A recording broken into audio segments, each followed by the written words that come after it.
Representatives from countries around the world will gather in Glasgow for the 26th Conference of the Parties during the first 2 weeks of November.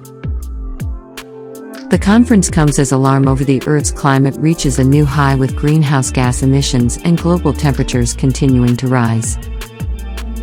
As climate change fuels unprecedented disasters worldwide, all eyes are on whether negotiators can make progress on issues such as climate finance, coal use, and methane emissions.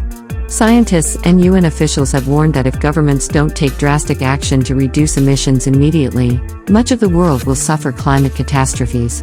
Devastating sea level rise, longer and intense heat waves, widespread species loss, among other consequences could become the order of the day.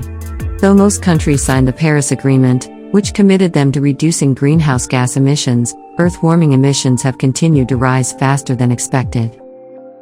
Climate finance will likely emerge as one of the most challenging issues of Conference of the Parties Summit.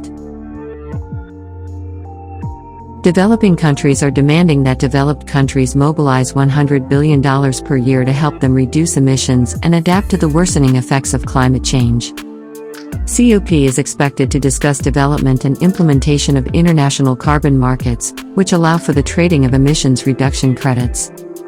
The summit will discuss ways to phase out coal as an energy source by 2040 and use alternate sources of power generation.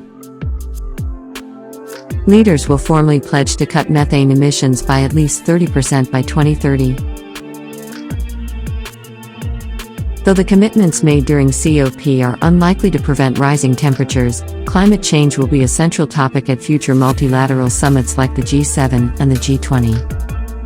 The Conference of the Parties will be a turning point in world history if the participating countries are able to commit and achieve the climate goals.